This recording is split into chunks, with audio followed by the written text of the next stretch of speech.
Hello friends, welcome to Chakkarishta YouTube channel. ఈరోజు మనం paneer curry ఎలా చేసుకోవాలో చూసుకుందాం. కావాల్సినవి పన్నీర్ పీసెస్, ఉల్లిపాయలు పొడువుగా కట్ చేసుకోవాలి, అల్లం వెల్లుల్లిపాయలు, టమోటాలు సన్నగా కట్ చేసుకోవాలన్నమాట. ఇందులో నేను కొంచెం మసాలా వేస్తున్నాను, యాలక్కాయలు, లవంగాలు, చెక్క అన్నమాట.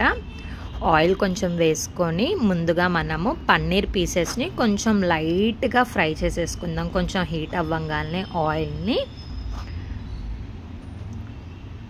ఇలా కొంచెం ఫ్రై చేసుకుంటే మంచి టేస్ట్ వస్తుంది, సాఫ్ట్గా ఉంటుందన్నమాట పన్నీర్ కూడా కొంచెం. ఓకేనా, ఇలా పన్నీర్ పీసెస్ అన్నీ ఒకదానికి ఒకటి అలా వేసేసుకొని బాగా సాట్ చేసేసుకొని లైట్ బ్రౌనిష్ షేడ్ వచ్చేంత వరకు మనము సిమ్లోనే పెట్టుకోవాలండి. పన్నీర్ పీసెస్ హైలో పెడితే మాడిపోతాయి అన్నమాట. సిమ్లో పెట్టుకొని ఇలా పన్నీర్ పీసెస్ అన్నీ లైటిష్ రెడ్డిష్ షేడ్ వచ్చేంత వరకు మనం పన్నీర్ పీసెస్ని ఫ్రై చేసేసుకోవాలన్నమాట.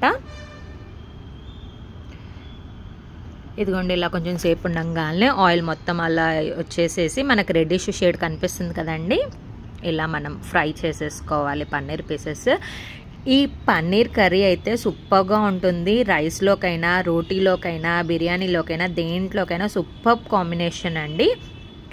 లొట్టలు వేసుకుంటూ తినేస్తారనమాట, మొత్తం ఫినిష్ చేసేస్తారు. కర్రీ అంత సూపర్గా టేస్టీగా ఉంటుంది. ఫ్రై అయిన పన్నీర్ పీసెస్ అన్నీ ఒక ప్లేట్లో తీసుకొని పక్కన పెట్టేసుకోవాలన్నమాట.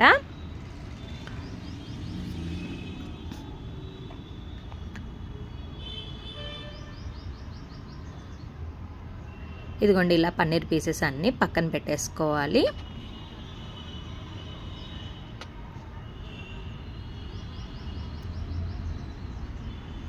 ఇందులో కొంచెం అల్లము, వెల్లుల్లిపాయలు, టమోటాలు, ఉల్లిపాయలు పెట్టేసుకుంటున్నానండి, వేసేసుకుంటున్నాను అన్నీ. మనము ఆల్రెడీ మనకు ఆయిల్ అనేది హీట్ అయిపోయింది కదా, అందుకనే నేను ఇందులో వేసేస్తున్నాను అనమాట.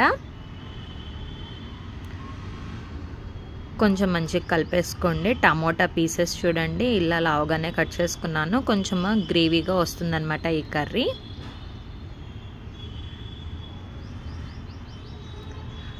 తొందరగా మగ్గడానికి చిటికెడంతా సాల్ట్ వేసుకుంటున్నాను.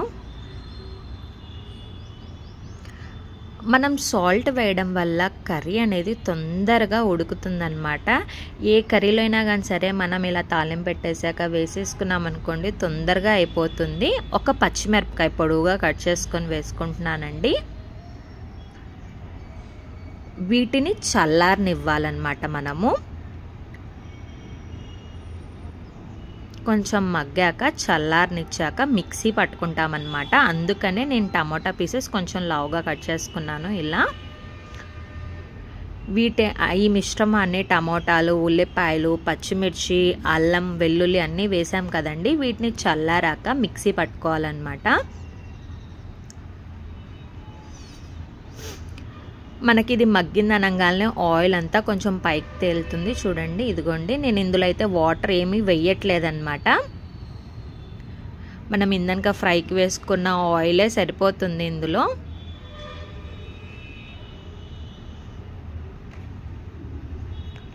కొంచెం సేపు దీన్ని చల్లారనివ్వాలన్నమాట. మా పాప పన్నీర్ కోసం చాలా వెయిట్ చేస్తుందన్నమాట. ఇదిగోండి, ఇలా ఫ్రై చేయడం వల్ల కొంచెం సాఫ్ట్గా ఉంటుంది. కొంచెం చల్లారాక మనం మిక్సీ జార్లో పట్టుకోవాలన్నమాట. ఈ టమోటాలు, ఉల్లిపాయలు, ఎల్లిపాయలు అన్నీ అని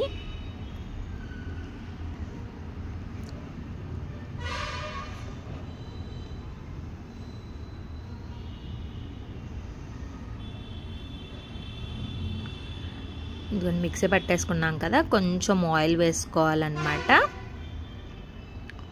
మళ్ళీ ప్యాన్ పెట్టుకొని కొంచెం ఆయిల్ వేసేసుకుందాము. ఇందాక మిక్సీ జార్లోనే చెక్క, లవంగం అన్నీ కూడా వేసేసానండి. ఆయిల్ కొంచెం హీట్ అవ్వగానే ఇంకొంచెం చెక్క, లవంగము వేస్తున్నాను చూడండి.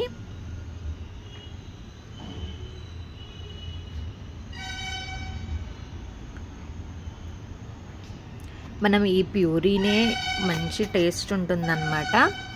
ఈ ప్యూరీ కొంచెం ఆయిల్ హీట్ అవ్వగానే ఈ ప్యూరీ అంతా అందులోకి ట్రాన్స్ఫర్ చేసుకోవాలి.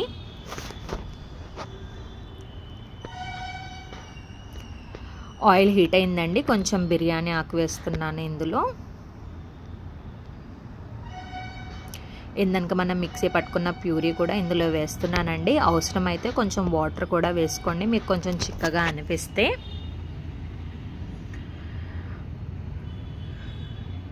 ఇందులో ఉన్న వాటర్ కంటెంట్ అంతా పోయేసి మనకి కర్రీ మంచిగా స్మెల్ వస్తుందన్నమాట. ఆల్రెడీ మనం చెక్క లవంగం ఇందులో వేసాం కదండి, ఆ స్మెల్ మంచిగా వస్తుంది బిర్యానీ ఆకు కూడా. కొంచెం మిక్సీ జార్లో వాటర్ వేసుకొని అందులో వేసేసుకోండి.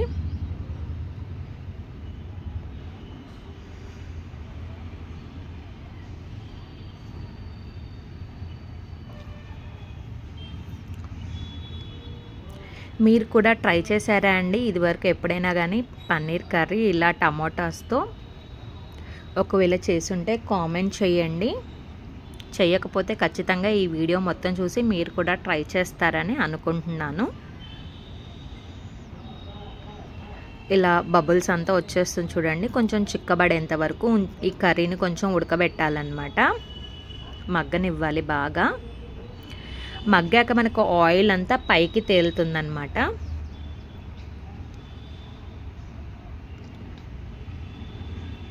మీకు కొంచెం చిక్కగా అనిపిస్తే కొంచెం వాటర్ వేసుకోండి ఇందులో.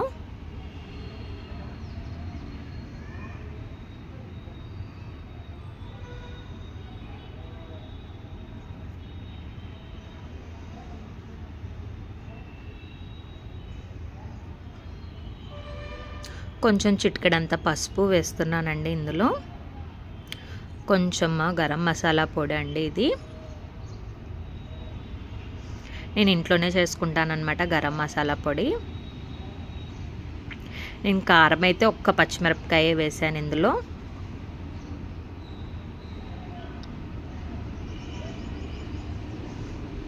స్మెల్ అయితే మంచిగా వస్తుందన్నమాట, ఉడికిన స్మెల్. ఆల్రెడీ మనం ఇది ఒకసారి బాయిల్ చేసాం కదండి, ఆ వాటర్ కంటెంట్ అంతా పోవడానికి మళ్ళీ ఒకసారి గ్రేవీ అనేది బాగా చిక్కబడ్డేంత వరకు మనం స్టవ్ మీద పెట్టుకోవాలన్నమాట. మనం ఇందాక ఫ్రై చేసుకున్న పన్నీర్ పీసెస్ ఉన్నాయి కదండి, అవన్నీ ఇందులో వేసుకోవాలి. ఒక 5 minutes దీంట్లో ఉంచాలన్నమాట పన్నీర్ పీసెస్. ఇంకొంచెం సాఫ్ట్గా ఫ్లఫీగా వచ్చేస్తాయి అన్నమాట పన్నీర్ పీసెస్ అనేది. అంతే అండి, ఎంతో ఈజీగా ఇంట్లోనే పన్నీర్ కర్రీ సూపర్ టేస్ట్ తోటి మనం ఇంట్లో చక్కగా చేసుకుంటామన్నమాట. రోటీస్లోకి, రైస్లోకి, పలావ్లోకి చాలా బాగుంటుంది కాంబినేషన్. ఒకవేళ మీకు ఈ వీడియో నచ్చితే ప్లీజ్ లైక్ చేయండి, షేర్ చేయండి, సబ్స్క్రైబ్ చేసుకోండి. మరిన్ని మంచి వీడియోస్తో మీ ముందుకు వస్తాము. ఖచ్చితంగా మీరు కూడా ఈ కర్రీ ట్రై చేయండి. ట్రై చేశాక నాకు కామెంట్ బాక్స్లో పెట్టండి మీకు ఎలా వచ్చిందనేది. లాస్ట్లో కొంచెం కొత్తిమీర వేసి స్టవ్ ఆఫ్ చేసేస్తున్నానండి.